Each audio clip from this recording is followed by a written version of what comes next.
নমস্কার, আপনারা দেখছেন খানাকুল নিউজ। আমি তপন কোটাল। এই মুহূর্তে আমি রয়েছি খানাকুলের বাঁকানগর এলাকায়। আজকে চাঞ্চল্যকর একটি ঘটনা ঘটেছে, মর্মান্তিক ঘটনা। যেই ঘটনা শুনলে চমকে যাবেন আপনারা। যে খানাকুলের মধ্যে একটি গুরুত্বপূর্ণ ব্রিজ রয়েছে, সেটা হচ্ছে সাজুরঘাটের ব্রিজ। সেই কাঠের ব্রিজের মাঝামাঝি অংশ থেকে ব্রিজের যে রেলিং আছে, সেই রেলিং ভেঙে কিন্তু যে নদী রয়েছে, মুন্ডেশ্বরী নদী রয়েছে, সেই নদীর মাঝখানে কিন্তু এক যুবক বাইক নিয়ে মাছের পেটি নিয়ে কিন্তু জলের তলায় পড়ে গেছে। এবং সেই ঘটনাকে কেন্দ্র করে ব্যাপক চাঞ্চল্য ছড়িয়ে পড়ে এই এলাকায়। এবং যেই ব্যক্তির সাথে ঘটনাটা ঘটেছে, সেই ব্যক্তি আমাদের সাথে উপস্থিত রয়েছেন। কি নাম আপনার? আমার নাম শেখ নাজির আহমেদ আলী। আচ্ছা, আপনি কোথায় গিয়েছিলেন অ্যাকচুয়ালি? আমি মেছেদায় মাছ আনতে গিয়েছিলাম। আচ্ছা, তো মাছ আসার পথে এরকম দুর্ঘটনা? হ্যাঁ, মাছ নিয়ে ফিরছিলাম রাজহাটিতে। সেই মুহূর্তে ব্রিজের মধ্যে একটা মাছের গাড়ি যাচ্ছিল, যাতে দুটো হাঁড়ি বাঁধা ছিল।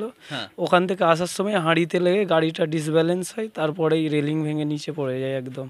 অর্থাৎ আমরা যেটা জানতে পারলাম যে মাছের গাড়ির সাথেই মাছের গাড়ির কিন্তু আঘাত লাগে, অর্থাৎ পাশাপাশি যাচ্ছিল এবং সেই কারণেই কিন্তু ধাক্কার কারণে পাশাপাশি যেতে যেতে মাছের হাঁড়ির সাথে এবং মাছের পেটির ধাক্কা লাগে। তার কারণে কিন্তু রেলিং ভেঙে জলের তলায় একদম আপনি পড়ে যান, মাছ বাইক সমেত, তাই তো? হ্যাঁ। আচ্ছা, এই যে ঘটনা ঘটলো, আপনার কেমন কি ক্ষয়ক্ষতি হয়েছে কি বলবেন? ক্ষয়ক্ষতি বলতে পায়ে একটু চোট লেগেছে, আর বাকি প্রায় 50-60% মাছ আমার তলিয়ে গেছে নদীতে। আচ্ছা, আপনাদেরকে জানিয়ে রাখি যে আপনারা জানেন যে খানাকুলে কিন্তু কয়েকদিন আগেই চলছিল বন্যা পরিস্থিতি, অর্থাৎ বিভিন্ন এলাকা কিন্তু জলের তলায় ছিল। সেই বিভিন্ন এলাকা জলের তলায় গেলেও এখন সেই জায়গাগুলো জাগলেও কিন্তু নদীতে রয়েছে প্রবল স্রোত, আর সেই প্রবল স্রোতে কিন্তু এই দাদা তলিয়ে গিয়ে যাচ্ছিলেন, এমনটাও কিন্তু খবর রয়েছে। আচ্ছা, আপনি যে সাঁকো ছিল, যে কাঠের সাঁকো, তো ওই সাঁকো থেকে কতটা দূরে আপনি উঠলেন? কারণ প্রচুর তো স্রোত ছিল, প্রবল স্রোত, তো কিভাবে আপনি উদ্ধার হলেন ওখান থেকে? কেউ আপনাকে সহযোগিতা করেছিল না নিজেই উদ্ধার হলেন? নিজেই উদ্ধার হয়েছি। প্রবল স্রোত ছিল, ওখান থেকে উঠতে পারছিলাম না। 1-1.5 কিলোমিটার দূরে গিয়ে নিজেকে কোনো রকমে বাঁচিয়ে নিয়েছি। অর্থাৎ প্রবল স্রোতের কারণে 1 থেকে 1.5 কিলোমিটার দূরে গিয়ে কিন্তু উঠেছেন এই ব্যক্তি, উদ্ধার হয়েছেন। অর্থাৎ একটা তো মানে ঘটনাটা কখন ঘটেছিল অ্যাকচুয়ালি? ঘটনা ঘটেছিল 5টা 10। আচ্ছা, ভোর 5টা 10, তাই তো? অর্থাৎ এই ভোর 5টা 10-এর সময় তো সেরকম লোকজন ওখানে সেরকমভাবে থাকে না। না, সেরকম কেউ ছিল না। আচ্ছা, তো সেক্ষেত্রে উদ্ধার করার জন্য কেউ এগিয়ে আসেনি সেরকমভাবে? না, সেরকম কেউ ছিল না, ওই জন্য আসতে পারে না কেউ। আচ্ছা, এই মুহূর্তে কি আপনার গাড়ি উদ্ধার হয়েছে? মাছের যে পেটিগুলো ছিল সেগুলো কি উদ্ধার হয়েছে কিছু? মাছের পেটি উদ্ধার হয়েছে, মানে থানায় খবর দেওয়া হয়েছিল, থানা থেকে কোনো সহযোগিতা পাওয়া যায়নি। শেষে স্পিড বোট ডাকা হয়, মানে অনেক কষ্ট করে। সেই জন্য আমাদের 4-5 ঘন্টা চলে গিয়েছিল। 4-5 ঘন্টা যাওয়ার পরে তারপরে স্পিড বোট আসার পরে গাড়ির খোঁজ করে সেখান থেকে আমরা সবাই মিলে গাড়িটাকে উদ্ধার করেছি। আচ্ছা, অর্থাৎ যেটা আমি জানতে পারলাম, অনেকক্ষণ কিন্তু সময় লেগে গেছে উদ্ধার করার ক্ষেত্রে। সেক্ষেত্রে একটা অনেকটা সময় লেগে গেছে, তাই তো? তাহলে 4-5 ঘন্টা সময় লেগেছে। অর্থাৎ উদ্ধার করার ক্ষেত্রে 5টার সময় ঘটনাটা ঘটেছিল, 5টা 10 নাগাদ এমনটাই বললেন। তো 5টা 10 নাগাদ ঘটনা ঘটেছে এবং উদ্ধার করতে করতে আরও 5 ঘন্টা কিন্তু সময় লেগে গেছে, কারণ নদীতে রয়েছে প্রবল স্রোত, আর সেই স্রোতের কারণে বাইকও অনেকটা তলিয়ে গেছিল। বাইকটা কতটা দূরে মোটামুটি চলে গেছিল? বাইকটা 500 থেকে 1 কিলোমিটার দূরে তলিয়ে গিয়েছিল। আচ্ছা, মাছের পেটিও তার সাথে তলিয়ে গেছে? মাছের পেটি সহ পুরো বাইক তলিয়ে গিয়েছিল ওখানে। আচ্ছা, মাছও তো তার মানে অনেক কিছু ক্ষয়ক্ষতি হয়ে গেছে। মাছ কি পেয়েছেন কিছু, নাকি না সবই জলের তলায় একবারে সব তলিয়ে গেছে? মাছ 30-40% পেয়েছি, বাকি 60-70% মাছ তলিয়ে গিয়েছে। অর্থাৎ 70% যে মাছ, যেই মাছ কিন্তু নিয়ে এসেছিল, এবং সেই মাছ 70% মাছ সেই নদীর যে জল, অর্থাৎ নদীর জলে যে প্রবল স্রোত রয়েছে মুন্ডেশ্বরী নদীতে, সেই স্রোতের কারণে সেই মাছ কিন্তু তলিয়ে গেছে। অর্থাৎ ক্ষয়ক্ষতির পরিমাণ কিন্তু ভালোই। কত টাকার মতো ক্ষয়ক্ষতি হয়েছে কি বলবেন? প্রায় 20 থেকে 30 হাজার টাকার মতো ক্ষয়ক্ষতি হয়ে গেছে। আর কতদিন ধরে আপনি মাছ ব্যবসা করছেন? 6-7 বছর ধরে। অর্থাৎ 20 থেকে 25 হাজার টাকার মতো ক্ষয়ক্ষতি শুধু মাছ যে তলিয়ে গেছে, সেই মাছ কিন্তু 20 থেকে 25 হাজার টাকার মতো মাছ ছিল। সেই মাছ কিন্তু উদ্ধার আর হয়নি, কারণ প্রবল স্রোত ছিল। সেই স্রোতের কারণে মাছও তলিয়ে গেছিল এবং বাইকও তলিয়ে গেছিল। বাইকটাকে কিভাবে উদ্ধার করলেন? কে উদ্ধার করলো? বাইকটাকে বোট এসেছিল, বোট আসার পরে আমাদের সহকর্মীরা ছিল, প্লাস ঘাটের মানে সবাই ছিল। আসার পরে সবাই মিলে বাইকটা উদ্ধার করা হয়েছে। আচ্ছা, আপনার আঘাত ফাঘাত কোথায় কি লেগেছে? পায়ে একটু মানে চোট লেগেছে, রেলিংয়ের বাঁশ ভেঙে পড়ে যাওয়ার জন্য পায়ে একটু আঘাত লেগেছে। আপনাদেরকে বলে রাখি, কিছুদিন আগেই বালিপুরে একটি বাঁশের সাঁকো থেকে একজন ব্যক্তি পড়ে কিন্তু মৃত্যু ঘটেছিল। এই ব্যক্তিও যেভাবে পড়েছিল যে কোনো মুহূর্তে কিন্তু মৃত্যু ঘটতে পারতো, ওপরওয়ালার রক্ষা, সেই কারণেই উনি আজ এখানে এই মুহূর্তে জীবিত রয়েছেন। না হলে হয়তো বড় সড়ো দুর্ঘটনা ঘটে যেত। অর্থাৎ তিনি সাঁতার কিছুটা হলেও জানতেন, যদি সাঁতার না জানতো তাহলে কিন্তু ওই জলের তলায় তলিয়ে কিন্তু ওনাকেও কিন্তু আজ আমরা ফিরে পেতাম না। অর্থাৎ ওপরওয়ালার রক্ষায় কিন্তু রক্ষা পেয়েছে। অর্থাৎ এই সমস্ত যে জায়গাগুলো রয়েছে, খানাকুলের যে সমস্ত গুরুত্বপূর্ণ জায়গাগুলো রয়েছে, সেখানে কিন্তু ব্রিজের প্রয়োজন রয়েছে। যদি আমরা হিসাব করে দেখি তাহলে কিন্তু 10টি ব্রিজের প্রয়োজন রয়েছে খানাকুলে। যেমন দেখা যাচ্ছে যে পানশিউলি টু কৈজুরি, পানশিউলি টু উত্তর ভাটরা, বন্দর টু ঘাটাল এবং গড়েরঘাট টু ঘাটালের যে রানীচক জায়গা আছে ওখানে, এবং পাশাপাশি গণেশপুর টু নথিপুর এবং কাবিলপুর, সমস্ত ব্রিজ যদি না করা যায় তাহলে অন্তত সরকারের কাছে করজোরে অনুরোধ, দুটো ব্রিজ অন্তত বানান, গণেশপুর টু নথিপুর এবং মেদিনীপুরের সাথে যোগাযোগ ব্যবস্থা সচল রাখার জন্য বন্দর টু হরিশপুর, এই দুটি অন্তত ব্রিজ সরকারের কাছে করজোরে অনুরোধ। আপনারা অবশ্যই এই দিকে দৃষ্টিপাত করুন এবং খানাকুলের দুঃখ দুর্দশা দূর করুন। এই মুহূর্তে কিছুদিন আগে আমরা একটা চিত্র দেখিয়েছিলাম যেখানে দেখা যাচ্ছিল যে একজন ব্যক্তি রাত্রি 12টার সময় অসুস্থ হয়ে যাচ্ছে, তার 500 মিটার দূরে নথিপুর হাসপাতাল, সেই হাসপাতালে পর্যন্ত পৌঁছাতে পারছে না। অর্থাৎ এরকম মর্মান্তিক ঘটনা। আজ যে ব্রিজ ছিল, সেই ব্রিজ যে কাঠের ব্রিজ, হাইট ছিল ব্যাপক হাইট, সেই হাইট থেকে কিন্তু এই ব্যক্তি নদীর জলে পড়ে গেছিল এবং সেই নদীর জলে তলিয়ে 1.5 কিলোমিটার নদী দিয়ে অতিক্রম করার পর তবে কিন্তু এই ব্যক্তি উদ্ধার হয়েছে। অর্থাৎ এটা যদি মুখ্যমন্ত্রীর ভাইপো অভিষেক বন্দ্যোপাধ্যায়ের হতো তাহলে দেখতেন 6 মাসের মধ্যে এখানে ব্রিজ হয়ে যেত। অর্থাৎ এখানে কোনো সাধারণ মানুষের যে সাধারণ মানুষ, সেই সাধারণ মানুষ পড়ে গেছে। অর্থাৎ এটাও কিন্তু কারো ভাইপো। অর্থাৎ এই দিকে সরকার নজর দিক, তার জন্য সরকারের কাছে করজোরে অনুরোধ। এখানে যদি পরিবহন মন্ত্রী শ্রেয়াশিস চক্রবর্তীর ছেলে যদি পড়ে যেত তাহলে হয়তো দেখতে পেতাম 6 মাসের মধ্যে এখানে ব্রিজ হয়ে যেত। অর্থাৎ এখানে সাধারণ মানুষের কোনো ভাইপো পড়ে যাচ্ছে, সাধারণ মানুষের কোনো ছেলে পড়ে যাচ্ছে, সাধারণ মানুষের বাবা পড়ে যাচ্ছে। এরকম সাধারণ মানুষের বাবা একজন পড়ে খানাকুলের বালিপুর এলাকায় মৃত্যু ঘটেছে, কিন্তু সেখানে ব্রিজ করার কোনো সরকার উদ্যোগ দেখায়নি।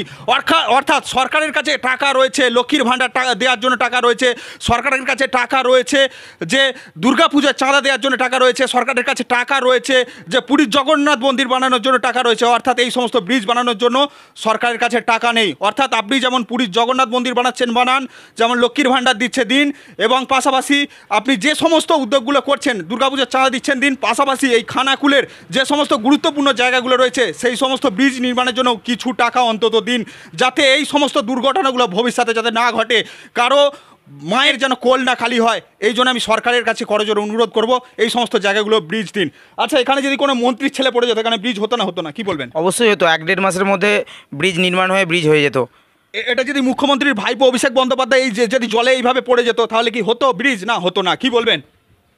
হ্যাঁ, ব্রিজ তো অবশ্যই হতো, কারণ সেক্ষেত্রে তো আলাদা মানে দৃষ্টিভাবে দেখা হতো।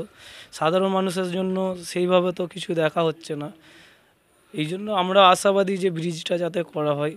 আচ্ছা, সমস্ত ব্রিজ বানাতে গেলে প্রচুর টাকার খরচ রয়েছে। সমস্ত ব্রিজ যদি নাও হয়, অর্থাৎ ধরুন হাওড়া থেকে এই যে কলকাতা আমাদের যে সমস্ত খানাকুলের মানুষজন যারা যাতায়াত করে তাদের জন্য গণেশপুর টু নথিপুর ব্রিজ এবং মেদিনীপুর যাওয়ার জন্য যে ঘাটাল যাওয়ার জন্য যে ব্রিজ রয়েছে, যেটা হচ্ছে বন্দর এলাকায় রয়েছে, ওই নদীর ওপর ব্রিজ বানালে তাহলে কিন্তু হাওড়া ও কলকাতা ও মেদিনীপুরের সাথে কিন্তু কানেক্টিং হয়ে যাবে, সাধারণ মানুষ আরামসে যেতে পারবে।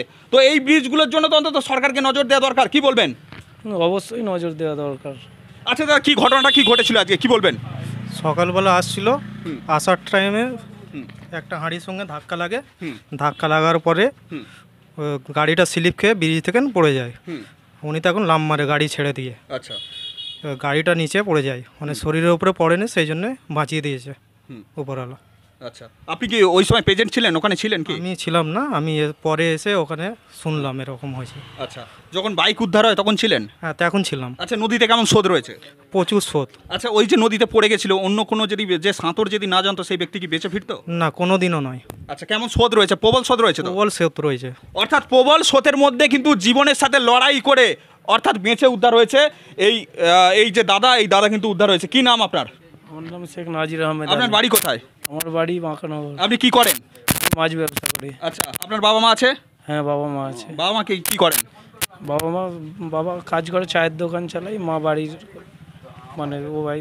আচ্ছা, এই যে এরকম একটা ঘটনা ঘটলো, কতটা কষ্টকর মনে হচ্ছে? একটা খানাকুলের বুকে একটা ব্রিজ নেই এবং পাশাপাশি যে বাঁশের কাঠের সাঁকো আছে, অনেক বাঁশের কাঠের সাঁকো তলিয়ে গেছে এবং একটা দুটো হয়তো বাঁশের কাঠের সাঁকো কোনো রকমের রয়েছে টিকে লড়াই করে। তো এই যে এই সমস্ত জায়গাগুলো সাঁকো যে ব্রিজ নেই, অর্থাৎ কতটা অসহায় মনে করছেন? এখানে যদি কংক্রিটের ব্রিজ থাকতো তাহলে কি আপনার সাথে এই ঘটনা ঘটতো, কি বলবেন? না, সেটা হয়তো হতো না, কিন্তু অসহায় মানে পুরোই অসহায়, কারণ এখানে আর কিছু করারই নেই। আমার জায়গায় অন্য কেউ হলে হয়তো তার জীবন যেতে পারতো। আচ্ছা, ভারত ৭৮ বছর স্বাধীন হয়ে গেল, কিন্তু খানাকুলের বুকে একটাও কংক্রিটের ব্রিজ নেই। যদিও একটা কংক্রিটের ব্রিজ হলো, সেটা হচ্ছে ৮ বছর সময় লেগে গেল একটা ১২০ মিটার ব্রিজ তৈরি করতে মুচিঘাটায়। আপনারা পশ্চিমবঙ্গ ছেড়ে পশ্চিমবঙ্গের বাইরে যে কোনো রাজ্যে চলে যাবেন, একটা ১২০ মিটার ব্রিজ তৈরি হতে কখনো ৮ বছর লাগে না, কিন্তু খানাকুলের জন্য ৮ বছর লেগে গেল। অর্থাৎ খানাকুলের দিকে সরকার কিন্তু সেভাবে দৃষ্টিপাত করছে না। যদি দৃষ্টিপাত করতো তাহলে ওই মুচিঘাটার ওপর ১২০ মিটার ব্রিজ তৈরি করতে কখনো ১২০ মিটার ব্রিজ তৈরি করতে ৮ বছর সময় লাগতো না। যাই হোক, এই ঘটনা নিয়ে আপনাদের কি মতামত? এরকম ঘটনা কিন্তু বারে বারে ঘটছে, সরকার কোনো প্রকার দৃষ্টিপাত করছে না। যদি দৃষ্টিপাত করতো তাহলে এই সমস্ত জায়গায় কংক্রিট ব্রিজ হতো। যাই হোক, এই নিয়ে যদি কোনো রকম মতামত থাকে অবশ্যই কমেন্ট করে জানাবেন। এর সাথে বিদায় নিচ্ছি আমি তপন কোটাল। জয় হিন্দ। Rani shopping mall and Reshmi jewellers, এখানে বিভিন্ন ডিজাইনের হলমার্ক যুক্ত সোনার গয়না ও রূপোর গয়না তৈরি করা হয় ও একই ছাদের নিচে নামি দামি কোম্পানির জামা, প্যান্ট, কাপড়, জুতো পাওয়া যায়। পাশাপাশি কামাখ্যা অভিজ্ঞতাপ্রাপ্ত জ্যোতিষীর কাছে আপনার খারাপ সময় দূর করান মাত্র ৫ টাকার বিনিময়ে। হস্তরেখা বিচার, গুপ্তরোগের চিকিৎসা ও বাড়ির দোষ কাটানো সহ বিভিন্ন গ্রহরত্ন পাওয়া যায়। আমাদের ঠিকানা মুচিঘাটা, খানাকুল, হুগলি। বিস্তারিত জানতে আজই কল করুন 9732533706। এলআইসি প্রিমিয়াম পয়েন্ট, এখানে এলআইসির সমস্ত প্রকার পলিসি জমা ও তোলা সহ এলআইসির যে কোনো সমস্যার সমাধান করা হয়। পাশাপাশি গাড়ির insurance, health insurance, electric bill জমা, জমির পর্চা, কোর্টের কাগজ, প্যান কার্ড, জেরক্স, টাকা তোলা ও জমা সহ অনলাইনের যে কোনো কাজের পরিষেবা পাওয়া যায়। আমাদের ঠিকানা গণেশপুর, খানাকুল, হুগলি। বিস্তারিত জানতে আজই কল করুন 7797678216।